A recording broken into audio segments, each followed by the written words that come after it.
एक बार की बात है, एक छोटी सी गांव में राहुल नाम का एक व्यक्ति रहता था।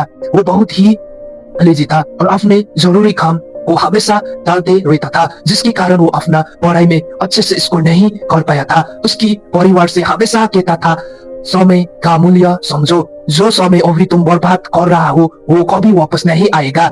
लेकिन वो हमेशा उनकी बातों को नजरअंदाज कर देता था। वो सोचता था अभी तो बहुत समय है, बाद में करूंगा। वो पढ़ाई करने के लिए शहर गया, लेकिन उसकी आदत नहीं बदली। वो अपना पूरा दिन दोस्तों के साथ मस्ती करता था और रील्स स्क्रॉल करता था।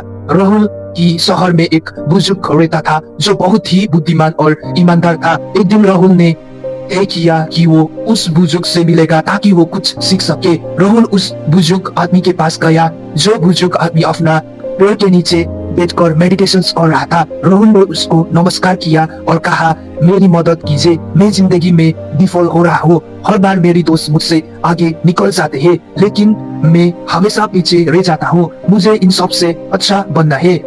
मुझे बताओ कि मैं ये कैसे कर सकता हूँ। बुजुर्ग आदमी ने कहा, बेटा तुम संघर्ष कर रहा हो क्योंकि तुम अपना काम को हमेशा टाल रहते हो और समय की कदर नहीं करते हो। मैं तुमको एक कहानी सुनाता हूँ जिससे तुम समय की मूल को समझ सकोगे। बुजुर्ग आदमी ने कहानी शुरू किया। एक बार की बात है, एक राजा था जो बहुत दयालु था। वो अपना जनता से बहुत प्यार करता था और उनकी मदद की करता था। एक दिन उससे एक व्यक्ति मिला जो बहुत ही लेजी और गरीब था। उसके पास नहीं तो पैसे था, नहीं नौकरी और नहीं इज्जत। वो हमेशा अपना परेशान की दुख दूसरों को दोष देता था। राजा ने उसकी जिंदगी और उसकी परेशानी के बारे में पूछा। उस व्यक्ति ने कहा, पता नहीं है कि लोग मेरी बारे में ऐसा क्यों कहते हैं कि मैं कुछ नहीं कर सकता।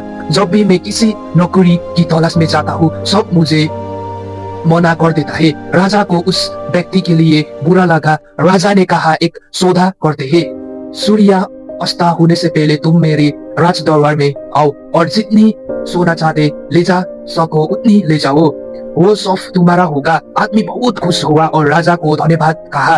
वो अपना घर तरफ दौड़ा और उसने अपना पत्नी को सब कुछ बताया। उस व्यक्ति की पत्नी भी बहुत खुश हुआ और कहा, जाओ और जल्दी से सोना चांदी लेके आओ। उस व्यक्ति ने कहा, मैं अभी नहीं जा सकता, मैं भूखा हूँ, पहले मुझे खाना दो जल्दी से। उसकी पत्नी ने खाना बनाया और उसे दिया। उस व्यक्ति ने खाना धीरे धीरे से खाया। उसने सोचा उसके पास तो बहुत समय है, खाना खाने के बाद खजाना लेने जाऊंगा। खाना खाने के बाद उससे नींद आने लगा। उसने सोचा, मैं अभी थोड़ा देर सो लेता हूँ, कुछ देर के बाद चला जाऊंगा। उसने सोचा कि थोड़ा और देर ही सो जाऊंगा, लेकिन वो 2 घंटे के लिए सो गए। जब वो सोकर उठा, उसने देखा कि देर हो गया। उसने जल्दी से कुछ बैग उठाया और राजदरबार की ओर भाग गया। रास्ते में बहुत धूप तेज था, उसको गरम लगा। उसने सोचा, थोड़ा देर पेड़ के नीचे आराम कर लेता हूँ, फिर आगे बढ़ूंगा। उस पेड़ के नीचे हवा चल रहा था जिससे उसे नींद आ गया है। उस बार 4 घंटे के लिए सो गया। जब वो सोकर उठ गया तो उसने देखा कि शाम होने वाला है और सूर्य डूबने वाला है। वो जल्दी से बैग उठाकर राज दरबार की ओर भागा, लेकिन जब वो राज दरबार में पहुंचा तो सूर्य डूब चुके थे और दरबार बंद हो चुके थे। वो व्यक्ति बहुत दुखी हो गया। उसने अमीर बनने का एक आसान मौका गुमा दिया क्योंकि उसने समय की वैल्यू को नहीं समझा। उस बूढ़ा आदमी ने राहुल की तरफ देखा। राहुल के पास कोई वर्ड्स नहीं था। उससे अपना गलती का एहसास हुआ। राहुल ने उस बूढ़ा व्यक्ति को धन्यवाद किया और घर वापस लौट गया।